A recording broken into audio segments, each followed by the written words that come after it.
morning and happy Friday. This week for Find a Book Friday, I'm actually going to read a picture book to you. That is an oldie but a goodie, and it's Jumanji by Van Allsburg. And the reason I've chosen this book today is because the movie's out, and you may or may not have seen the movie. But what I realized in talking to people, I always am like, oh, you saw the movie Jumanji, have you read the book? And the response I often get is, there's a book? Because people realize that there was a movie many years ago that had Robin Williams, but they don't realize that there's actually a book named Jumanji. And if you have not read this book, then you are definitely missing out. So I wanted to read this to you today.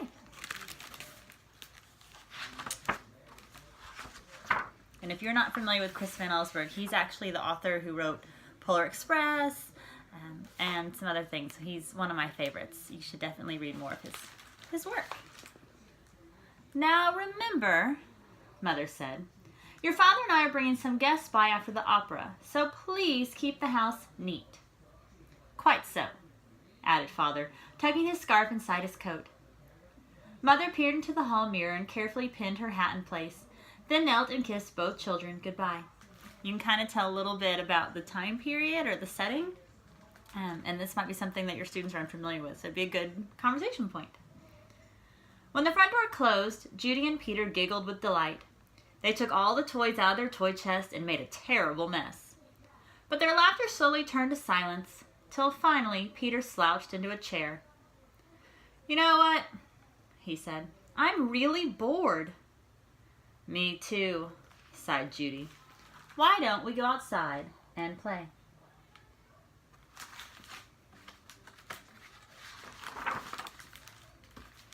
Peter agreed, so they set off across the street to the park. It was cold for November. The children could see their breath like steam. They rolled in the leaves, and when Judy tried to stuff some leaves down Peter's sweater, he jumped up and ran behind a tree. When his sister caught up with him, he was kneeling at the foot of the tree, looking at a long, thin box. What's that? Judy asked. It's a game, said Peter, handing her the box. Jumanji, Judy read from the box. A jungle adventure game. Look, said Peter, pointing to a note taped to the bottom of the box. In a childlike handwriting were the words, free game, fun for some, but not for all. P.S. Read instructions carefully. Want to take it home? Judy asked. Not really, said Peter.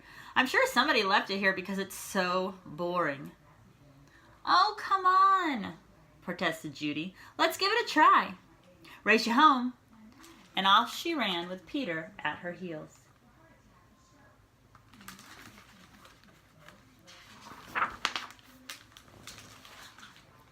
At home, the children spread the game out on a card table. It looked very much like the games they already had. There was a board that unfolded, revealing a path of colored squares. The squares had messages written on them. The path started in the deepest jungle and ended up in Jumanji, a city of golden buildings and towers.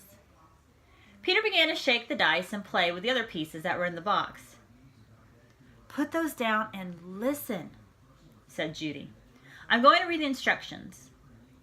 Jumanji, a young people's jungle adventure, especially designed for the bored and restless. A player selects piece and places it in deepest jungle. B player rolls dice and moves piece along path through the dangers of the jungle. C, first players to reach Jumanji and yell the city's name aloud is the winner. Is that all? Asked Peter, sounding disappointed. No, said Judy. There's one more thing, and this is in a capital letter. D, very important. Once a game of Jumanji is started, it will not be over until one player reaches the Golden City.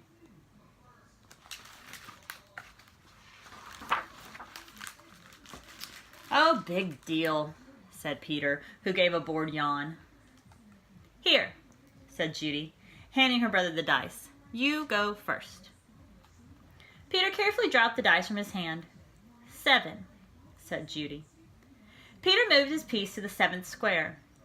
Lion attacks, move back 2 spaces, read Judy. Gosh, how exciting, said Peter, in a very unexcited tone. As he reached for his piece, he looked up at his sister. She had a look of absolute horror on her face. "Peter," she whispered, "turn around very, very slowly." The boy turned in his chair. He couldn't believe his eyes. Lying on the piano was a lion, staring at Peter and licking his lips.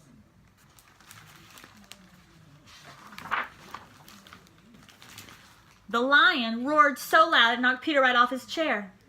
The big cat jumped to the floor. Peter was up on his feet, running through the house with the lion a whisker's length behind him. He ran upstairs and dove under a bed. The lion tried to squeeze under, but got his head stuck. Peter scrambled out, ran from the bedroom, and slammed the door behind him. He stood in the hall with Judy, gasping for breath.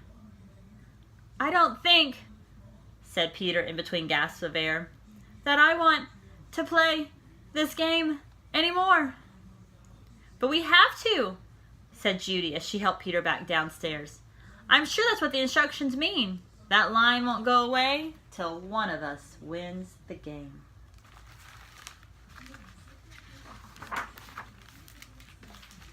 Peter stood next to the card table. "Can't we just call the zoo and have him taken away?" From upstairs came the sounds of growling and clawing at the bedroom door. "Or maybe we could wait till Father comes home?" "No one would come from the zoo because they wouldn't believe us," said Judy. "And you know how upset Mother would be if there was a lion in the bedroom. We started this game, and now we have to finish it." Peter looked down at the game board. What if Judy rolled a 7? Then there'd be 2 lions. For an instant, Peter thought he was going to cry. Then he sat firmly in his chair and said, "Let's play." Judy picked up the dice and rolled an 8 and moved her piece. "Monkeys steal food, miss 1 turn," she read. From the kitchen came the sounds of banging pots and falling jars. The children ran in to see a dozen monkeys tearing the room apart.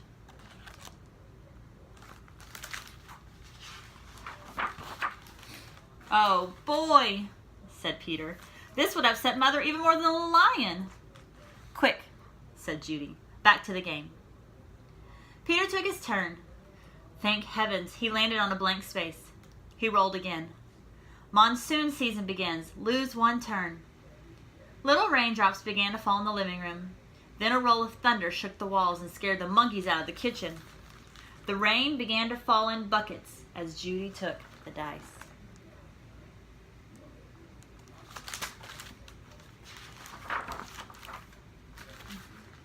Guide gets lost. Lose 1 turn.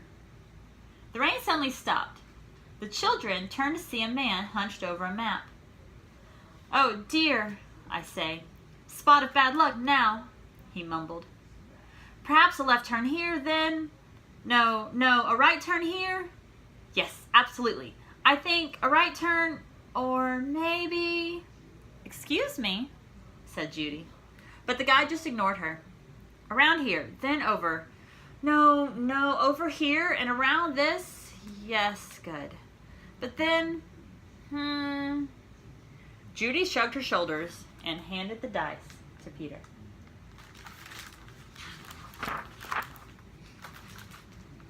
"4, 5, 6, he counted.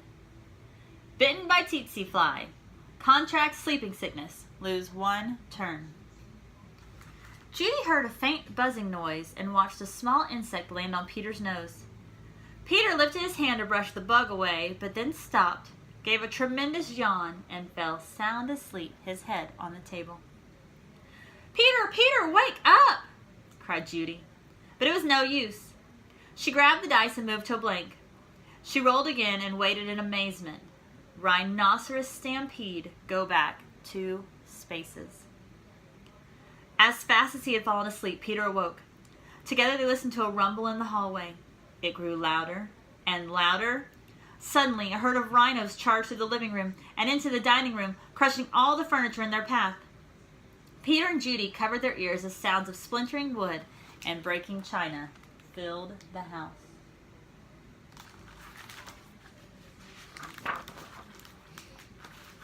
Peter gave the dice a quick tumble. Python sneaks into camp. Go back 1 space. Judy shrieked and jumped up on her chair. Over the fireplace, said Peter. Judy sat down again, nervously eyeing the 8-foot snake that was wrapping itself around the mantel clock. The guy looked up from his map, took one look at the snake, and moved to the far corner of the room, joining the monkeys on the couch.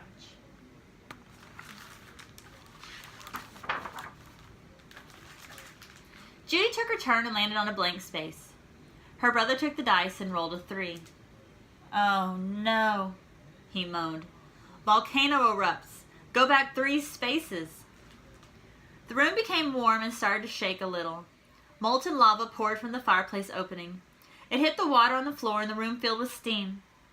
Judy rolled the dice and moved ahead. Discover shortcut. Roll again. Oh dear, she cried. Judy saw the snake unwrapping himself from the clock.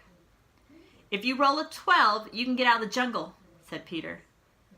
Please, please, Judy begged as she shook the dice. The snake was wriggling his way to the floor.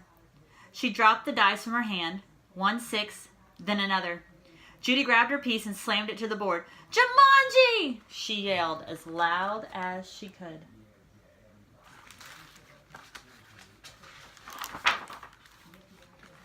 The steam in the room became thicker and thicker. Judy could not even see Peter across the table. Then, as if all the doors and windows had been opened, a cool breeze cleared the steam from the room. Everything was just as it had been before the game. No monkeys, no guide, no water, no broken furniture, no snake, no lion roaring upstairs, no rhinos. Without saying a word to each other, Peter and Judy threw the game into its box. They bolted out the door, ran across the street to the park, and dropped the game under a tree. Back home, they quickly put all their toys away. But both children were too excited to sit quietly. So Peter took out a picture puzzle. As they fit the pieces together, their excitement slowly turned to relief, and then exhaustion. With the puzzle half done, Peter and Judy fell fast asleep on the sofa.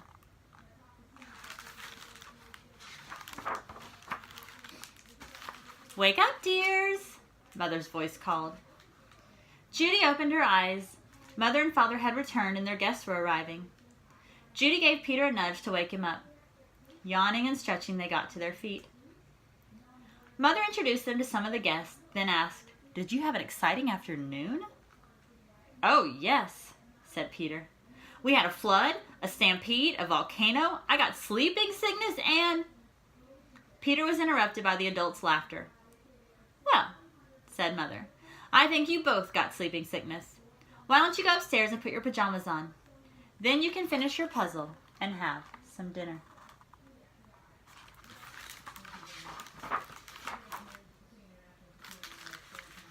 When Peter and Judy came back downstairs, they found that Father had moved the puzzle into the den.